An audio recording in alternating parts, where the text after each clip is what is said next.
शरद पवार के स्कूली दिनों का एक किस्सा है। उनकी क्लास के मॉनिटर का चयन होना था। क्लास में करीब 300 बच्चे थे, जिनमें ज्यादातर बच्चे कारोबारी परिवारों के थे। चुनाव में जो बच्चे खड़े हुए वो बारामती से पुणे आए शरद पवार को अपने मुकाबले का नहीं मान रहे थे। लेकिन बालक शरद ने हर सहपाठी से निजी तौर पर मुलाकात की और उन्हें बताया कि वो उनके लिए क्या कर सकते हैं। वोटिंग हुई तो 80% बच्चों ने शरद पवार को वोट दिया। जीत के बाद वो अपने विरोधियों के पास गए और उनसे कहा, चलो साथ काम करते हैं। लेकिन राजनीति का चाणक्य और सबसे बड़ा मौसम वैज्ञानिक कहे जाने वाले शरद पवार अपने भतीजे को अपने साथ क्यों नहीं रख पाए? आखिर ऐसा क्या हुआ कि एक दिन ऐसा आया कि भतीजे अजीत ने पूरी कहानी बदल दी।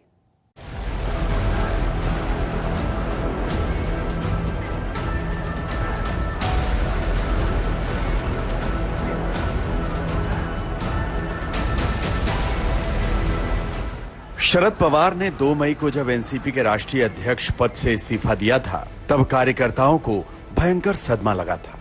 लेकिन अजीत पवार कार्यकर्ताओं को यह समझाने की कोशिश कर रहे थे कि शरद पवार ने फैसला सोच समझकर लिया है और भावुक होने की जरूरत नहीं है। दरअसल अजीत पवार की कहानी में ये वो पल था जहां उन्हें लग रहा था कि अब पार्टी का अध्यक्ष पद उन्हें मिल सकता है। लेकिन शरद पवार की कहानी में शरद पवार के अलावा कोई नहीं जानता कि उनके मन में क्या चल रहा है, और ये कोई नई बात नहीं है। त्यांचं वैशिष्ट्य असं आहे की ते खूप अनप्रिडिक्टेबल आहेत। त्यांच्या मनात काय आहे कधीच कळत नाही।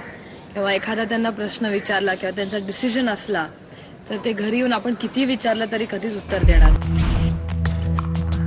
शरद पवार ने आखिरकार मान मनोबल के बाद इस्तीफा वापस ले लिया और पार्टी का अध्यक्ष बनाने की बात आई तो 2 कार्यकारी अध्यक्ष बनाए, सुप्रिया सुले और प्रफुल्ल पटेल। जाहिर है अजीत पवार को ये बात चुभनी थी, लेकिन ये भी सच है कि शरद पवार से अजीत की तनातनी कोई आज की बात नहीं है। और इसमें भी कोई दो राय नहीं कि अजीत पवार की बीजेपी से नजदीक जाने की योजना कोई एक दिन में नहीं बनी है। वो प्रधानमंत्री नरेंद्र मोदी और बीजेपी की नीतियों की खुलकर तारीफ कर इसका संकेत पहले ही दे चुके थे। 2014ला त्यांची डिग्री बघून लोकांनी निवडून दिले का? त्यांनी देशामध्ये 2014ला स्वतःचा करिश्मा निर्माण केला, जो भारतीय जनता पक्षाचा काश्मीर पासून कन्याकुमारीपर्यंत नव्हता। त्याचं सर्वस्व श्रेय हे नरेंद्र मोदी साहेबांनाच दिलं पाहिजे। वैसे अजीत पवार की शरद पवार से नाराजगी के किस्सों को टटोलें तो कई किस्से सामने आते हैं।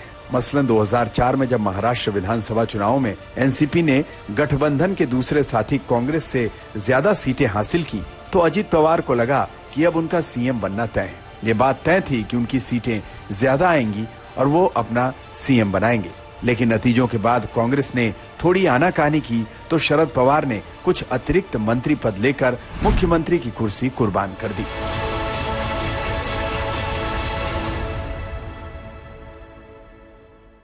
पण 4 खाती जास्त घेऊन 4 मंत्री पद जास्त घेऊन आलेली संधी।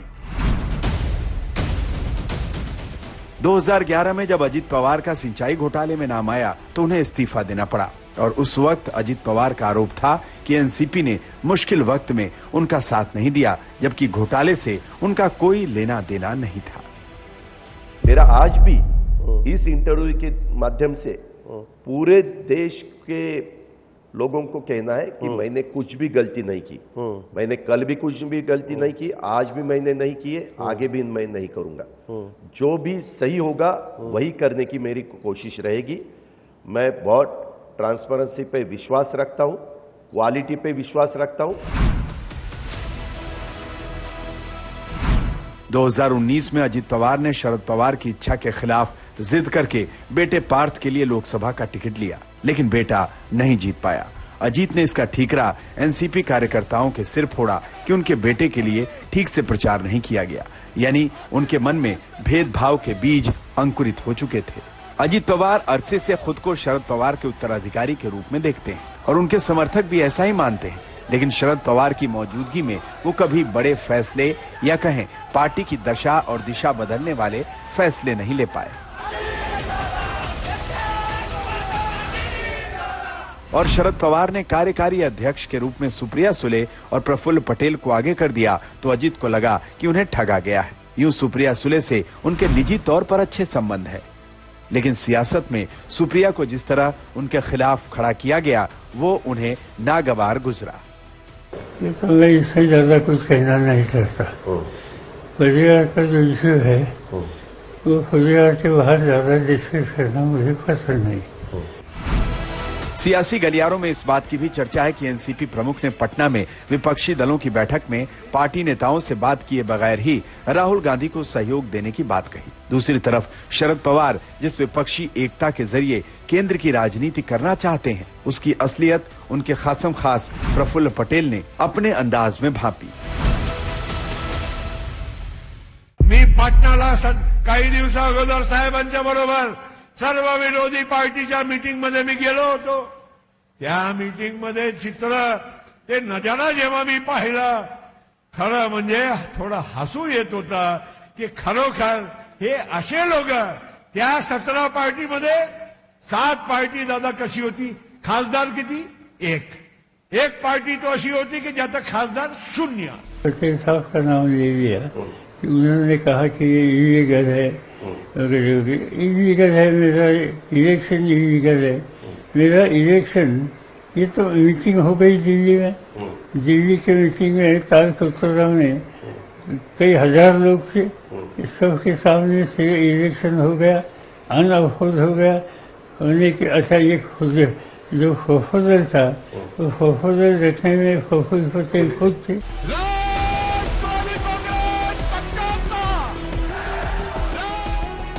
अजीत पवार विवादों में पहले भी रहे, उन्हें सख्त मिजाज शख्स के रूप में देखा जाता है। हालांकि उनकी पत्नी कहती हैं कि वो ऊंचा बोलते हैं और इसीलिए कई बार लोगों को लगता है कि वो चिढ़कर बोल रहे हैं, लेकिन मसला बोलने के अंदाज का नहीं, मन के अंदाज का है। और अजीत पवार के मन में शरद पवार की कार्यशैली को लेकर क्या था ये उन्होंने अपने गुट के शक्ति प्रदर्शन में दिखा दिया। और इसके बाद उनकी कहानी में पहली बार उनकी चचेरी बहन सुप्रिया भी विरोध में उस तेवर के साथ खड़ी हो गई जैसा पहले कभी नहीं हुई थी।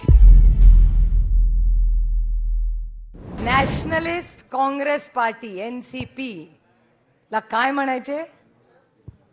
Naturally corrupt party, naturally corrupt party. ना खाऊंगा ना खाने दूंगा, लेकिन जब मुझे जरूरत पड़ेगी वही नेचुरली करप्ट पार्टी का पूरा खा जाऊंगा। त्याच्यामुळे माझा आज आरोप आहे भारतीय जनता पक्षावर, या देशामध्ये सगळ्यात करप्ट पार्टी कुठली असेल? फिलहाल चाचा भतीजा की जंग चुनाव आयोग पहुंच चुकी है। अजीत पवार गुट ने चुनाव आयोग पहुंचकर पार्टी पर अपना हक जताया है। अजीत पवार गुट ने यह दावा किया है कि 30 जून को पार्टी की राष्ट्रीय कार्यकारिणी की बैठक हुई थी, जिसमें सर्वसम्मति से शरद पवार की जगह अजीत पवार को राष्ट्रीय अध्यक्ष चुन लिया गया था। उधर शरद पवार ने अजीत पवार समेत अन्य 9 विधायकों की सदस्यता रद्द करने के लिए विधानसभा अध्यक्ष को पत्र लिखा और चुनाव आयोग में कैविएट दाखिल कर अजीत पवार गुट के दावे को खारिज करने की मांग की है। यानी चाचा भतीजे की लड़ाई की कहानी अब उलझ चुकी है और सवाल यही है कि पार्टी का सिंबल किसके पास रहेगा। आज तक ब्यूरो।